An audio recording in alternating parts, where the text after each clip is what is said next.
Good evening. My name is Chance Bowen, and this is the Paint the Town Red podcast.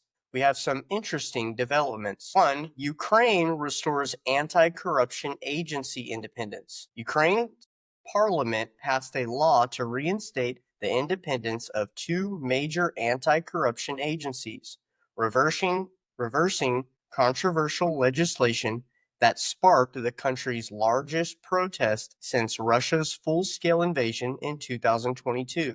President Zelensky signed it swiftly, drawing praise from EU leaders about Ukrainians' commitment to reform and rule of law. This comes just after a deadly Russian strike on Kiev that killed at least 8 and injured over 120, prompting renewed calls for stronger sanctions and internal support. Ukraine's war effort is being sold as a heroic, just war that we must support fully. Some bring up the differences between the Russian and the Ukraine, claiming that Russia is a dictatorship and Ukraine is a democracy. This is the predominant reason that we should support Zelensky. When you bring up that Ukraine is far from having fair elections and this disqualifies them from being labeled a democracy, they ask, how do you know? Then you say the reason is because they're on the borderline between the West and Russia, and they both meddle in the Ukrainian elections in order to install someone who serves their interests and not the interests of the Ukrainian people. They will say, well, there's no evidence to support that claim, and no evidence to support claims that the elections are meddled in by anyone besides Russia. Then to that, I would then say, well, then Russia is a democracy and Putin has been voted in and he's actually really popular. Then they would say, well, yeah, he is, because if they don't, then they know they will be killed or jailed.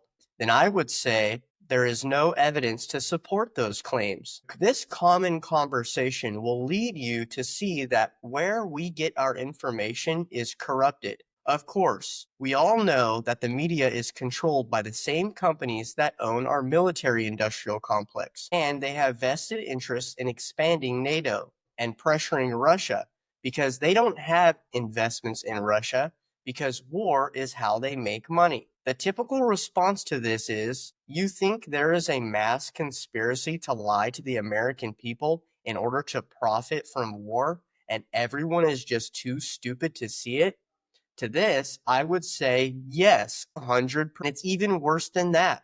The more money our country borrows, the more these companies control and profit from us, the more they gain power. Soon, maybe even now, they will have more power than America, and they will be the leading nation, the nation without a name. This nation already controls China.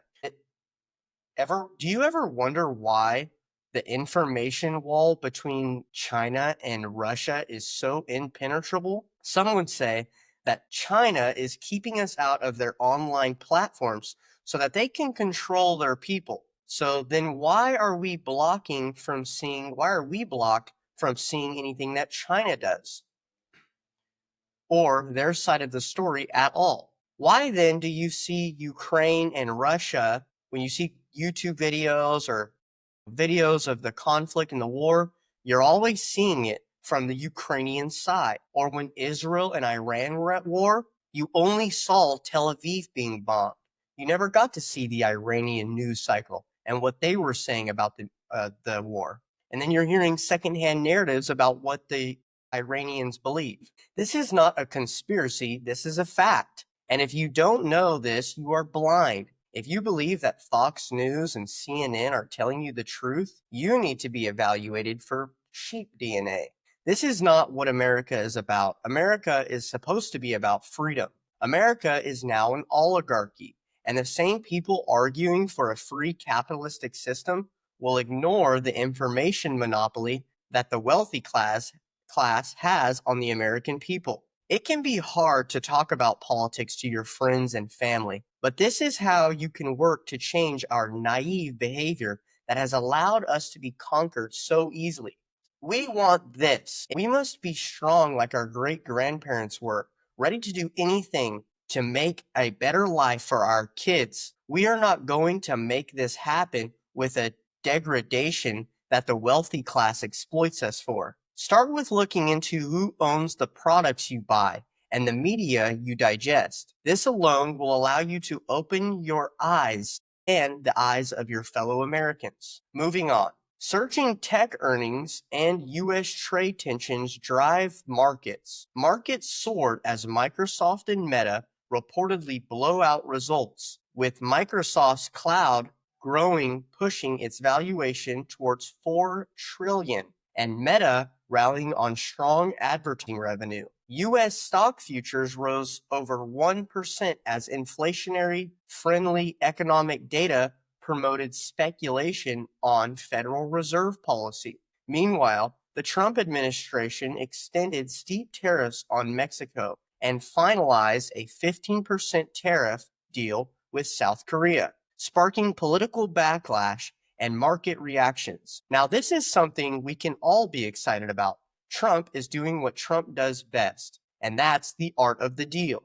I know I'm critical of Trump because of the failure in draining the swamp and the failure to deport all of the illegals out of our country.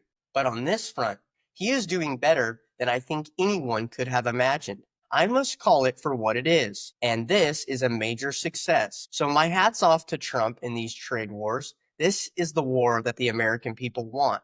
What surprises me is that his wealthy slave owners allow him to do this. Now, some are skeptical that these tariffs will push India away from the dollar, furthering the destruction of the US dollar's dominance. But who cares about India? We need to strengthen the dollar as we have always done it for all of American history, innovation and hard work. We invented the telephone, the light bulb, and the internet. This is what gave us the advantage. Today, China generates 1.2 million engineers per year, and America only produces 150,000. We had a major push by our government to spike the interest of our STEM fields. We have funded the Marvel movies. This is why every superhero is a scientist or engineer, and the whole series is about science and tech. Now look at what we are promoting. Black Iron Woman.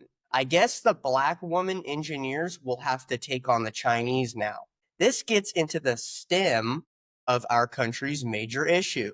We have lost our identity. Instead of celebrating black women and what they bring to society, we instead force them into industries that they majority have no interest in.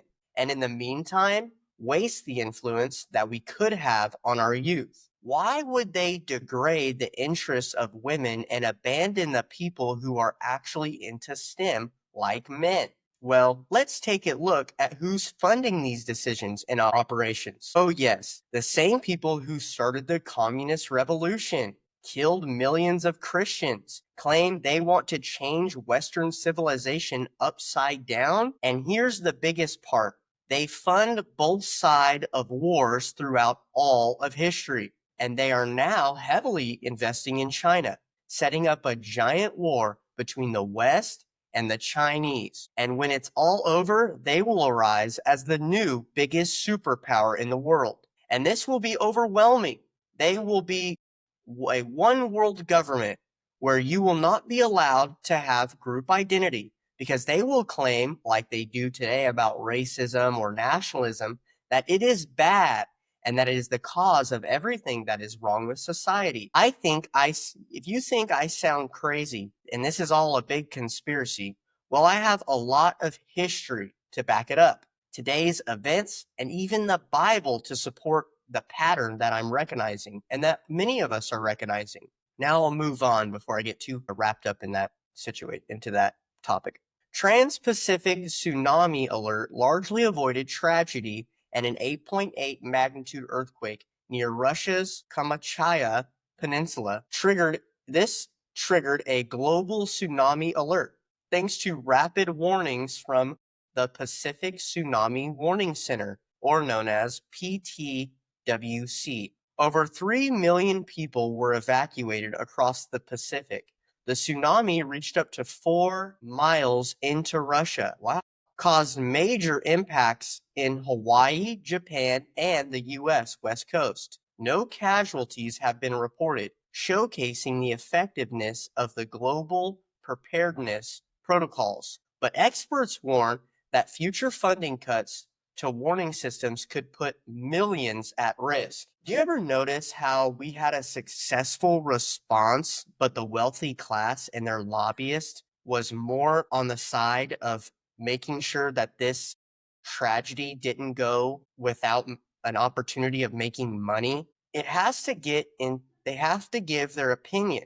And no matter the situation, there is always the greedy trying to get in and cash in on what's going on. Now, are they actually worried or just trying to make money? And what budget cuts are they referring to? Well, I looked into it. Turns out the cuts are referring to the recent cuts by the Trump administration to the National Weather Service. They are a governmental organization, but they pay private companies to do some of their operations. The biggest being AIS Engineering. But they're only getting $500,000. So I'm not seeing any big companies cashing in on this governmental industry. Maybe this is why we are cutting the budget to move the money to some private companies, which may be even better depending on who the companies are. Like in the case of firefighting, we want socialism. In the case of like for say, the media or the news, we want private sectors to dominate that field. It seems to work out better that way. Anyway, that's all for today. I hope you have a great week and remember to look into who owns whatever you're doing before you do it. This is the Paint the Town Red podcast. My name is Chance and I hope you have a great week.